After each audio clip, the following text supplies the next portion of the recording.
couple days, 3 days a week sometimes. You know what I mean? Yeah.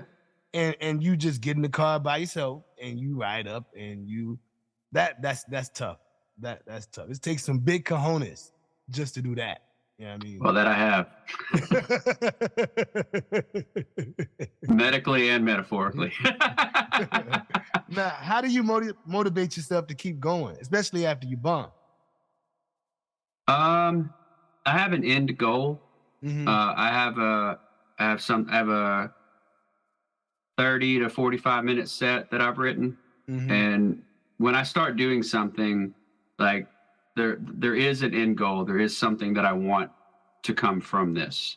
Like when I'm doing a short film, once I start writing it, the goal becomes to complete it.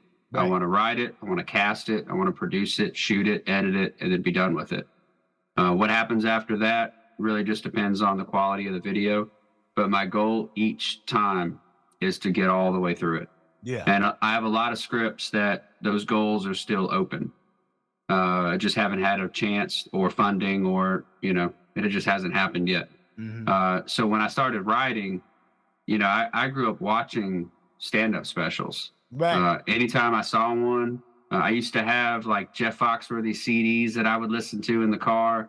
Those are complete specials, a complete set.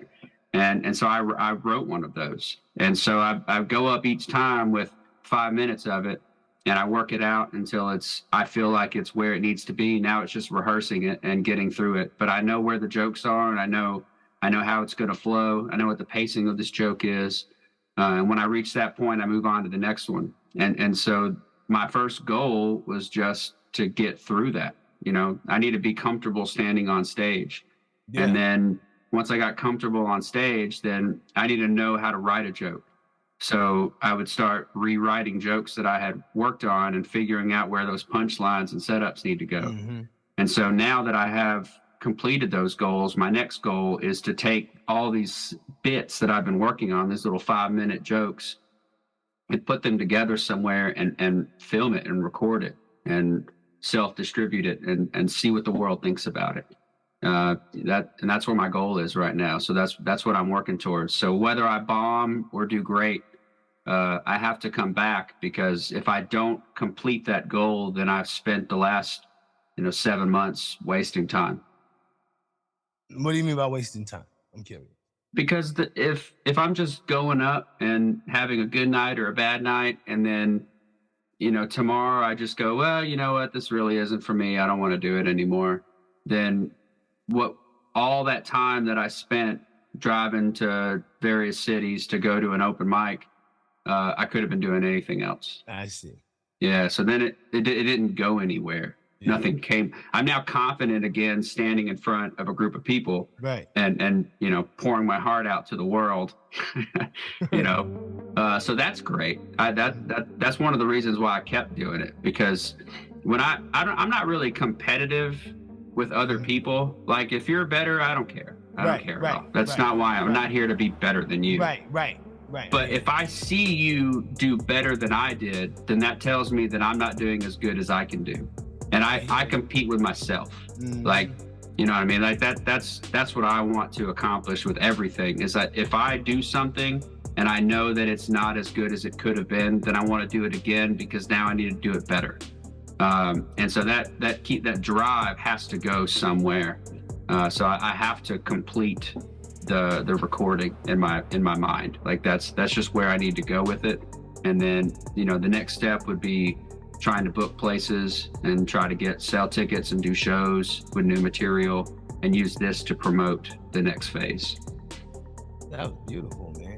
The part about being better for yourself, like competing with yourself to be as good as, I think you used the phrase, as good. I'm not being as good as I can be.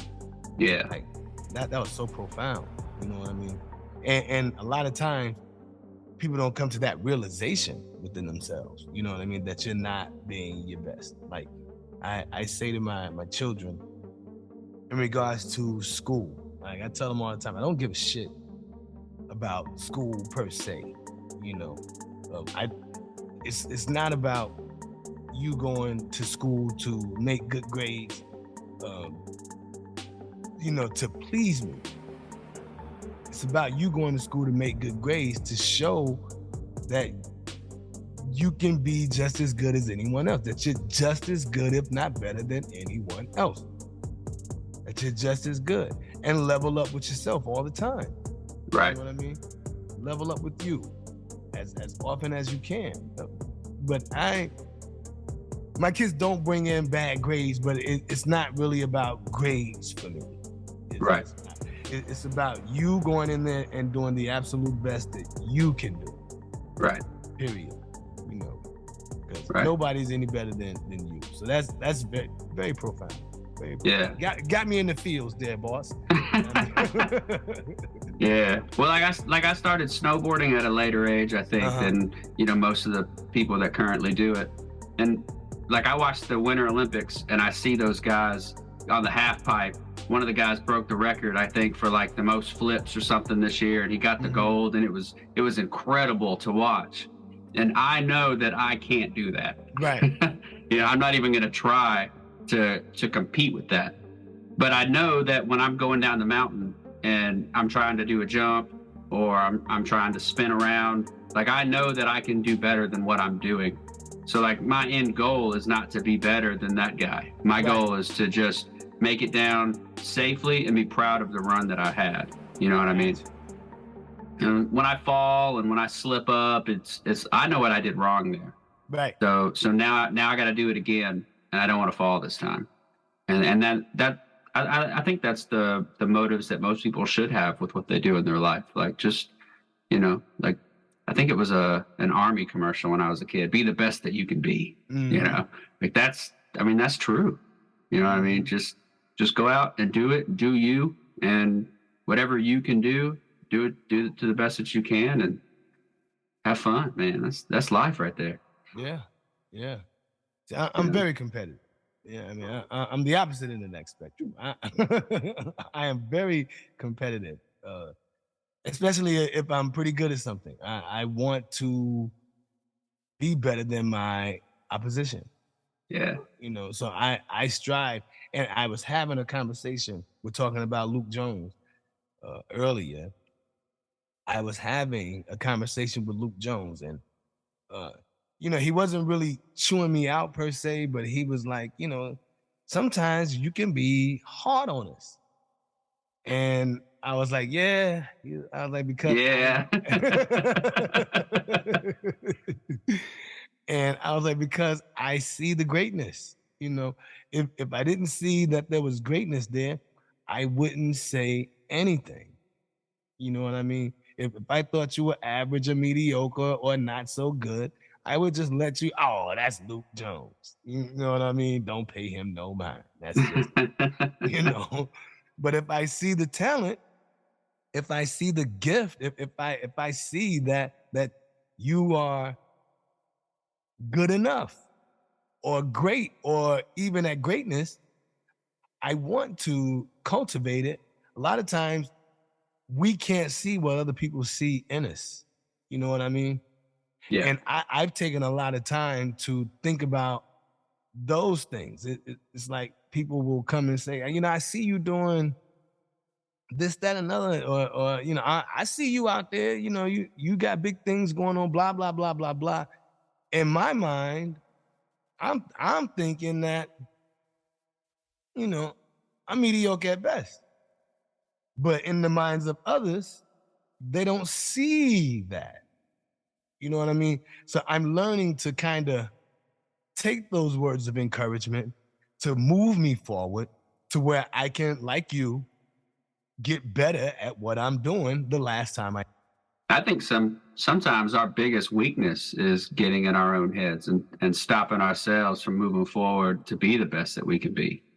You know what I mean? I do, which is why I take that time to just kind of, when someone does pay me a compliment, I reflect on it and say, okay, if they see the greatness in me, then I have to recognize that within myself too. Yeah. And it's a lot of times those words of encouragement encourage me to continue on too. Yeah. Like I'm gonna brag for a minute. All right. It's